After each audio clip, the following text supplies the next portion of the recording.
ശ്രീകുറുമ്പക്കാവ് അമ്പലത്തിലോട്ട് പോയപ്പോൾ എടുത്തിട്ടുള്ള വീഡിയോ ആണ് കേട്ടോ.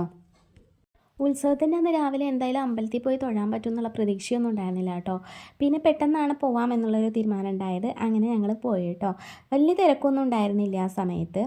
ഇടയ്ക്കിടയ്ക്ക് ഈ അമ്പലത്തിൽ പോണ വീഡിയോയും ഉത്സവത്തിൻ്റെ വീഡിയോയൊക്കെ ഇടുമ്പോൾ പലരും ചോദിച്ചിട്ടുണ്ട് കേട്ടോ വന്നിട്ട്, നിനക്ക് ഈ അമ്പലത്തിൽ പോകുന്നത് മാത്രം തന്നെയാണോ പണി എന്നുള്ളത്. ഞാൻ ഈ ലൈഫ് സ്റ്റൈൽ വീഡിയോ ക്രിയേറ്ററാണ് കേട്ടോ. അതുകൊണ്ട് തന്നെ ലൈഫ് സ്റ്റൈലുമായിട്ട് ബന്ധപ്പെട്ട് നിൽക്കുന്ന വീഡിയോസല്ലേ നമുക്ക് ചെയ്യാനായിട്ട് പറ്റുള്ളൂ. എൻ്റെ ഒരു ലൈഫ് സ്റ്റൈൽ എന്ന് പറഞ്ഞാൽ ഇതൊക്കെ തന്നെയാണ് കേട്ടോ. അതുകൊണ്ട് തന്നെയാണ് കൂടുതലും ഇങ്ങനെയുള്ള വീഡിയോസൊക്കെ ഇടുന്നതും. ഉത്സവ ദിവസം രാവിലെ ആയതുകൊണ്ട് തന്നെ പറയെടുപ്പും അതുപോലെ തന്നെ മേളമൊക്കെ അവിടെ നടക്കുന്നുണ്ടായിരുന്നു കേട്ടോ.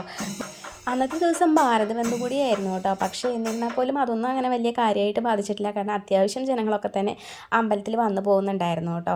അത് കുറച്ച് നേരം വൈകിട്ടുണ്ട്, ഒരു 10 മണിയോട് അടുപ്പിച്ചാണ് നമ്മൾ അവിടെ എത്തിയിട്ടുണ്ടായിരുന്നത്. അതുകൊണ്ട് തന്നെ കുറച്ചധികം ആളുകൾ രാവിലെ വന്ന് പോയിട്ടുണ്ടാവണം. എന്നിരുന്നാൽ പോലും അത്യാവശ്യം ആളുകൾ അവിടെ ഉണ്ടായിരുന്നു. തൊഴുത് കഴിഞ്ഞ് കുറച്ച് നേരം മേളമൊക്കെ കണ്ട് അങ്ങനെ നിന്നു കേട്ടോ. പറയെടുപ്പ് നടക്കുന്നുണ്ടായിരുന്നു അവിടെ. അതുപോലെ തന്നെ അലങ്കാരങ്ങളൊക്കെ നല്ല ഭംഗിയായിട്ട് ചെയ്തിട്ടുണ്ടായിരുന്നു കേട്ടോ. ഇപ്പോൾ എല്ലായിടത്തും ഉത്സവങ്ങളുടെ സീസണാണ് കേട്ടോ. അതായത് ഒരു ഏപ്രിൽ മെയ് വരെ എന്തായാലും ഉത്സവങ്ങളൊക്കെ ഉണ്ടാവും. ഉത്സവ സീസൺ കഴിഞ്ഞോ, ഉത്സവങ്ങൾ ഇപ്പോഴും ഉണ്ടോ എന്നൊക്കെ ചോദിക്കുന്നവരോടാണ് കേട്ടോ ഞാൻ ഈ പറയുന്നത്. ഉത്സവങ്ങൾ കഴിഞ്ഞിട്ടില്ല, ഇനിയും നടന്നുകൊണ്ടിരിക്കുന്നുണ്ട്. ഓരോരോ അമ്പലങ്ങളിൽ ഓരോ ദിവസങ്ങളിലായിട്ടായിരിക്കും പ്രതിഷ്ഠാദിനം ഉത്സവങ്ങളൊക്കെ വരുന്നുണ്ടാവുക. എല്ലാം ഈ ഒരു ടൈമിലാണ്. മേടം വരെയുള്ള സമയത്തിൽ എന്തായാലും ഉത്സവങ്ങളൊക്കെ ഉണ്ടാവും കേട്ടോ. അടുത്തുള്ള അമ്പലങ്ങളിലെ എല്ലാ ഉത്സവത്തിനൊന്നും എനിക്ക് പോകാൻ പറ്റാറില്ല കേട്ടോ. ചിലതിനൊക്കെ പോകാൻ പറ്റും. ചിലപ്പോൾ നേരത്തെ പോയി തൊഴുതിട്ട് വരാനാണ് ചെയ്യാറുള്ളത്. കഴിയുന്ന സമയങ്ങളിലൊക്കെ അത് വീഡിയോസ് ആക്കാനും ഞാൻ ശ്രമിക്കാറുണ്ട് കേട്ടോ. അതാണ് നിങ്ങളിലോട്ട് ഞാൻ ഷെയർ ചെയ്യുന്നത്. കുറച്ച് നേരം അമ്പലത്തിൽ നിന്ന് അത് കഴിഞ്ഞിട്ട് നമ്മളിതേ നേരെ താഴോട്ടേക്ക് ഇറങ്ങിയിരിക്കുകയാണ് കേട്ടോ. അതായത് അമ്പലത്തിന് തൊട്ടടുത്തായിട്ട് തന്നെ ഇതാ കളിപ്പാട്ടങ്ങളും അതുപോലെ തന്നെ എല്ലാ തരത്തിലുള്ള ഐറ്റംസും കൊണ്ടുവന്നിട്ട് സെറ്റ് ചെയ്ത് വെച്ചിട്ടുണ്ട് കേട്ടോ. രാവിലെ തന്നെ ഇവരെല്ലാം സെറ്റ് ചെയ്ത് വെച്ച് തോന്നുന്നു. ഇതെല്ലാം ഇയറിങ്സിൻ്റെ കളക്ഷനാണ് കേട്ടോ.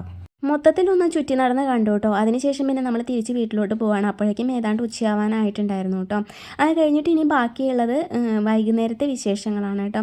അങ്ങനെ ഡീറ്റെയിൽഡ് ആയിട്ടുള്ള വലിയ വീഡിയോ ഒന്നും എനിക്ക് എടുക്കാൻ പറ്റിയിട്ടുണ്ടായിരുന്നില്ല കേട്ടോ. അപ്പോൾ ഇതൊരു ടീമിൻ്റെ വേല പോകുന്നതാണ് കേട്ടോ.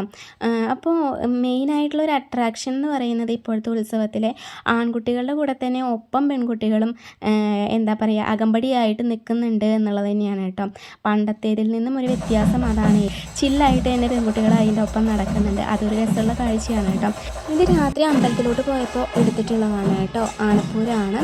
ഇത്രയൊക്കെ ഉള്ളൂ. അപ്പോൾ വീഡിയോ ഇഷ്ടപ്പെട്ടിട്ടുണ്ടെന്ന് വിചാരിക്കുന്നു. അങ്ങനെയാണെങ്കിൽ ഫോളോ ചെയ്യാനും സബ്സ്ക്രൈബ് ചെയ്യാനും മറക്കണ്ട കേട്ടോ.